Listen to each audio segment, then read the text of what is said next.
नमस्कार। आकाशवाणी श्री विजयपुरम से प्रस्तुत है प्रादेशिक समाचार।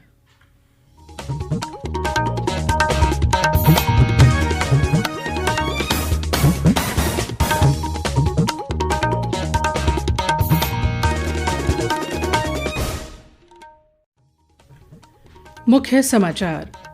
श्रीलंका की प्रधानमंत्री डॉक्टर हरिनी अमरसूरिया ने आज नई दिल्ली में प्रधानमंत्री नरेंद्र मोदी से मुलाकात की। रक्षा मंत्री राजनाथ सिंह ने नासिक स्थित हिंदुस्तान एरोनॉटिक्स लिमिटेड के नए निर्माण केंद्र से बने पहले तेजस LCA Mk-1A लड़ाकू विमान का अनावरण किया। कहा, ये विमान रक्षा क्षेत्र में देश की आत्मनिर्भर उड़ान का प्रतीक। केरल के एलेप्पी में आयोजित 10वीं all India inter Sai canoeing और कायाकिंग चैंपियनशिप में द्वीपों के खिलाड़ियों ने उत्कृष्ट प्रदर्शन करते हुए कुल 36 पदक जीते। और विकसित भारत युवा कनेक्ट प्रोग्राम के तहत अंडमान लॉ कॉलेज में जिला स्तरीय युवा संवाद 2025 का आयोजन किया जाएगा।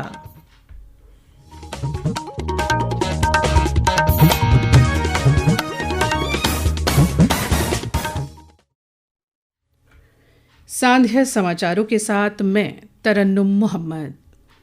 श्रीलंका की प्रधानमंत्री डॉक्टर हरिनी अमरसूरिया ने आज नई दिल्ली में प्रधानमंत्री नरेंद्र मोदी से मुलाकात की। श्री मोदी ने उनका गर्मजोशी से स्वागत किया। श्री मोदी ने कहा कि उनकी यात्रा ऐतिहासिक और बहुआयामी भारत श्रीलंका संबंधों को नई गति प्रदान करेगी।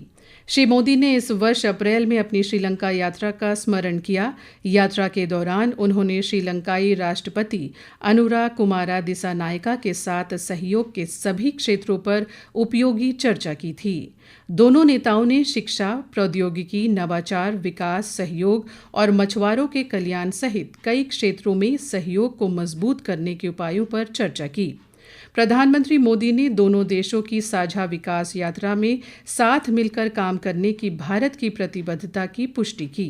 श्री मोदी ने राष्ट्रपति दिसानायका को अपनी शुभकामनाएं दी और कहा कि वे उनके साथ निरंतर संपर्क बनाए रखने के लिए उत्सुक है। रक्षा मंत्री राजनाथ सिंह ने हिंदुस्तान एरोनॉटिक्स लिमिटेड की नासिक उत्पादन इकाई में बने पहले तेजस LCA Mk-1A लड़ाकू जेट विमान का अनावरण किया।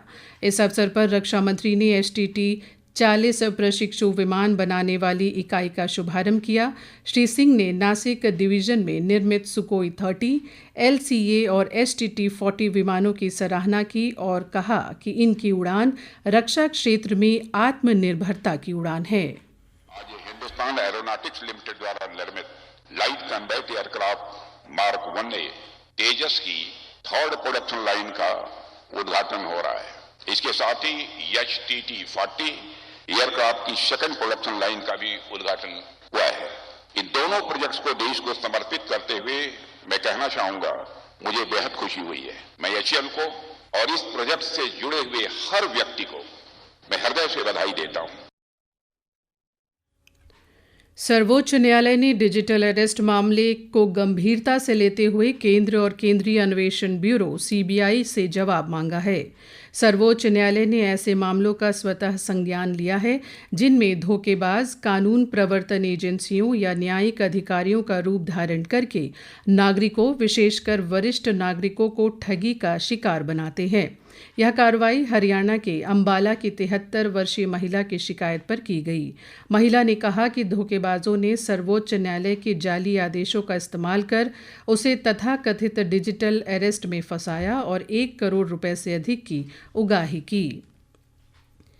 सड़क परिवहन और राजमार्ग मंत्री नितिन गडकरी ने कहा है कि इस वर्ष के अंत तक देश में माल ढुलाई की लागत काफ़ी कम हो जाएगी।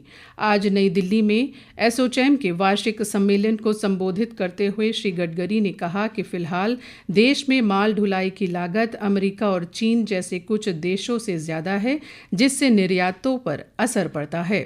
श्री गडकरी ने कहा कि निर्यात बढ़ाना देश का सबसे अहम एजेंडा है, जिसे पूरा करने के लिए ढुलाई की लागत कम करना, परिवहन सुविधाओं को बेहतर बनाना और स्वदेशी उत्पादन को बढ़ावा देना जरूरी है। ऊर्जा के वैकल्पिक स्रोतों को बढ़ावा देने के बारे में श्री गडकरी ने बताया कि कृषि क्षेत्र के साथ साथ ऊर्जा और बिजली क्षेत्र में भी ध्यान देने से आयात कम किए जा सकेंगे। उन्होंने कहा कि हाइड्रोजन ही भविष्य का ईंधन बनेगी और भारत पर्यावरण संबंधी जिम्मेदारी निभाकर प्रमुख ऊर्जा निर्यातक देश बन सकता है। प्रादेशिक समाचार आप आकाशवाणी श्री विजयपुरम से सुन रहे हैं। समाचारों में आगे प्रमुख है all India inter Sai canoeing और कायाकिंग चैंपियनशिप और जिला स्तरीय युवा संवाद। आकाशवाणी श्री विजयपुरम से प्रसारित होने वाला यह प्रादेशिक समाचार बुलेटिन आप मीडियम वेव के साथ साथ FM 100.9 मेगाहर्ट्ज पर भी सुन रहे हैं। यह समाचार मोबाइल फोन और वाहनों के FM रेडियो पर भी उपलब्ध है। प्रादेशिक समाचार में आपका फिर स्वागत है। केरल के एलेप्पी में आयोजित 10वीं all India inter Sai canoeing और कायाकिंग चैंपियनशिप 2025-26 में द्वीपों के खिलाड़ियों ने उत्कृष्ट प्रदर्शन करते हुए कुल 36 पदक जीते। कोच कर्मा टोपो के मार्गदर्शन में खिलाड़ियों ने शानदार प्रदर्शन किया। मुख्य पदक विजेताओं में ऋषिका कुमारी का ने 5, सबनम खलको ने 3, अंकिता किरकिट्टा ने 3 और पी शशिकरण ने 4 पदक अपने नाम किए। प्रधानमंत्री नरेंद्र मोदी द्वारा घोषित जीएसटी बचत उत्सव का लाभ समाज के सभी वर्गों को मिल रहा है। इस कड़ी में प्रस्तुत है द्वीप समूह के दुकानदार से बातचीत में जीएसटी में संशोधन के बाद मिल रहे फायदों के बारे में एक रिपोर्ट। जीएसटी संशोधन से अब छोटे किराना दुकानदारों को बड़ी राहत मिली है। कम टर्नओवर वाले व्यापारियों के लिए टैक्स रिटर्न भरना आसान कर दिया गया है। साथ ही रोजमर्रा के कई सामानों पर जीएसटी दरें भी घटाई गई है। जो पहले 18% हुआ करता था, अब वह 5% कर दिया गया है। इस फैसले से दुकानदारों का खर्च कम होगा, ग्राहकों को सस्ता सामान मिलेगा और छोटे व्यापार को नई दिशा मिलेगी। अंडमान लॉ कॉलेज में जिला स्तरीय युवा संवाद 2025 का आयोजन 20 नवंबर को किया जाएगा। यह कार्यक्रम विकसित भारत युवा कनेक्ट प्रोग्राम के तहत युवा कार्य और खेल मंत्रालय द्वारा संचालित किया जा रहा है। इस वर्ष युवा संसद का विषय होगा 50 वर्षों की आपातकाल, भारतीय लोकतंत्र के लिए सबक। इस कार्यक्रम में 18 से 25 वर्ष आयु वर्ग के छात्र और गैर छात्र प्रतिभागी इसमें भाग ले सकेंगे। शेष 10 प्रतिभागियों का चयन राज्य स्तरीय दौर के लिए किया जाएगा, जो नई दिल्ली में आयोजित होगी। हज 2026 के लिए एक राज्य हज निरीक्षक के चयन हेतु योग्य उम्मीदवारों से आवेदन आमंत्रित किए जाते हैं। आवेदनकर्ता द्वीप समूह के स्थायी निवासी हो और 15 अक्टूबर 2026 तक उनकी आयु 50 वर्ष से अधिक न हो।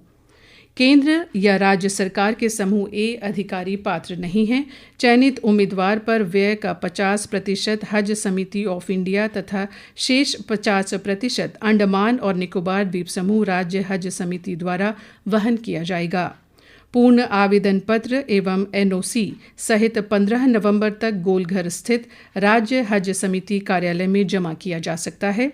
चयन प्रक्रिया में कंप्यूटर आधारित परीक्षा, साक्षात्कार एवं चिकित्सा परीक्षण शामिल होंगे। आवेदन पत्र समिति की वेबसाइट hajcommittee.gov.in से प्राप्त किया जा सकता है।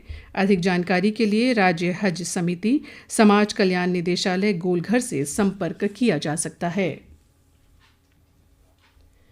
सरकारी भूमि की सुरक्षा और उसके उचित उपयोग को सुनिश्चित करने के लिए जिला प्रशासन द्वारा जारी प्रयासों के तहत आज 11 चरमा गांव के अटम पहाड़ पर अतिक्रमण अभियान चलाया गया। इस अभियान के दौरान राजस्व टीम ने सरकारी खाते में दर्ज सरकारी भूमि पर पाइप संरचना के रूप में अतिक्रमण की पहचान की। लगभग 200 वर्ग मीटर सरकारी भूमि को सफलतापूर्वक खाली कराया गया। जिला प्रशासन अवैध अतिक्रमणों के खिलाफ कार्रवाई करने की अपनी दृढ़ प्रतिबद्धता दोहराता है। अंत में मुख्य समाचार एक बार फिर। श्रीलंका की प्रधानमंत्री डॉक्टर हरिनी अमरसूरिया ने आज नई दिल्ली में प्रधानमंत्री नरेंद्र मोदी से मुलाकात की। रक्षा मंत्री राजनाथ सिंह ने नासिक स्थित हिंदुस्तान एरोनॉटिक्स लिमिटेड के नए निर्माण केंद्र से बने पहले तेजस LCA Mk1A लड़ाकू विमान का अनावरण किया। कहा, ये विमान रक्षा क्षेत्र में देश की आत्मनिर्भर उड़ान का प्रतीक। केरल के एलेप्पी में आयोजित 10वीं all India inter Sai canoeing और कायाकिंग चैंपियनशिप में द्वीपों के खिलाड़ियों ने उत्कृष्ट प्रदर्शन करते हुए कुल 36 पदक जीते। और विकसित भारत युवा कनेक्ट प्रोग्राम के तहत अंडमान लॉ कॉलेज में जिला स्तरीय युवा संवाद 2025 का आयोजन किया गया। इसके साथ ही प्रादेशिक समाचार का ये बुलेटिन समाप्त हुआ। नमस्कार।